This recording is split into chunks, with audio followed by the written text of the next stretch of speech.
Okay, so this is the process that I use to restore cast iron using science. And I have to apologize in advance for the length of this video. When I started posting these, I didn't realize that most people had the attention span of a cat, so I'm sorry. But this is the scientific equipment we'll be using. This bag, some easy off, gloves, and a bag. There's that bag again. So this is the chemistry part, and I'm going to explain all this chemistry to you. So what we got going on here is easy off, extra strength, doing a number on this grease and grime on this pan. So the technique here is don't get it on you because it'll really burn. If you get it on you, stop what you're doing and rinse it off right away. I even have a respirator on because you don't want to breathe it. Anyway, spray it all over, put it in a bag, let it sit in the sun all day. So this is later that day, and it's all gunky. It's all loose, which is perfect.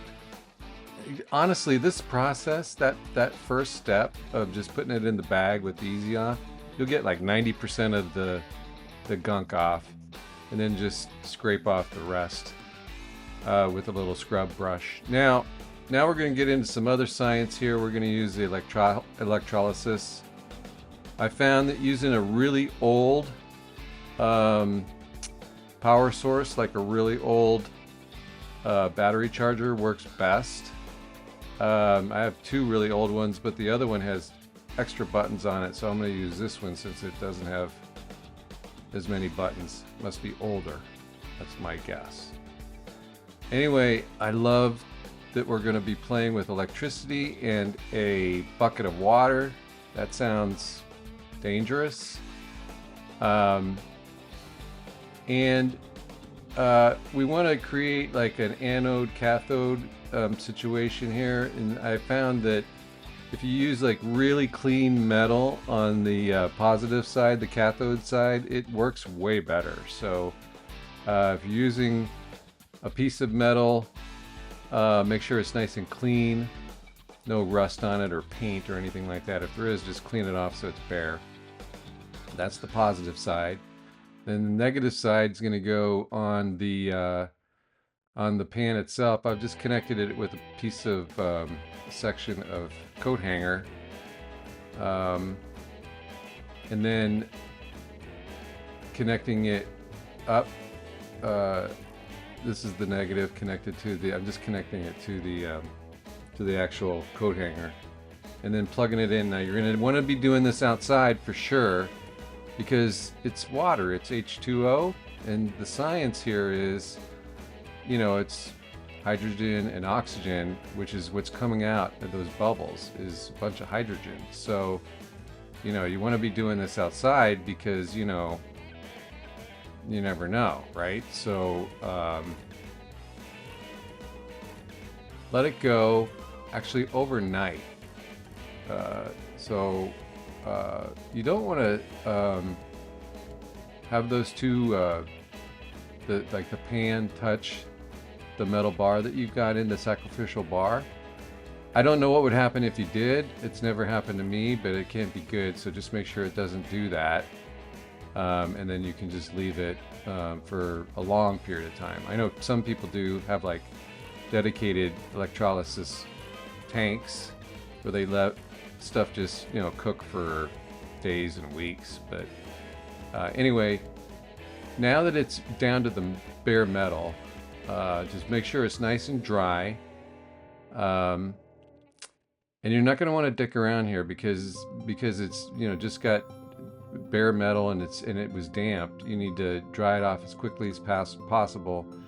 I'm putting it in the oven at 500 degrees just for a couple minutes, just to warm it up and make sure it's nice and dry. See, I can touch it still.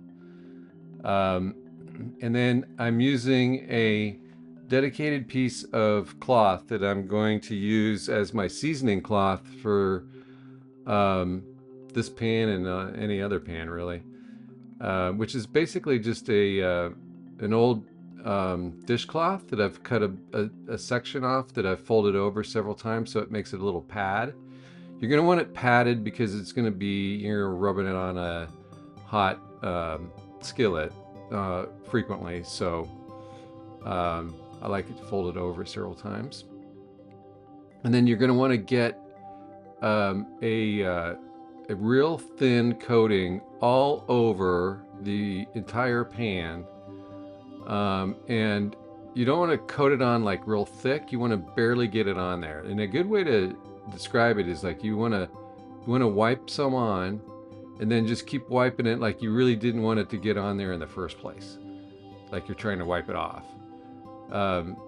You don't want big clumps, or you want it to just barely have any oil on it, a very, very, very thin coating, because we're going to do it a couple coats, so you don't need to go crazy with a bunch of oil on it.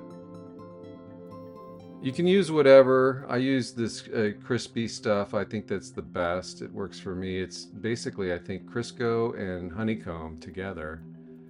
So you put it in the middle rack of the oven at 500 degrees for an hour. So it's been an hour, take it out, it's scorching hot. Let it cool down a little bit, and then I'm going to do it again. So I'm using this dedicated piece of cloth as my seasoning cloth. And pretty soon that cloth will be saturated with the crispy stuff, and you won't even need to use this deodorant stick thing anymore. You just use the cloth because it'll be saturated. Anyway, again, get it all the way around, all over it, very thin coating, not very much. You want to just polymerize this oil onto the iron.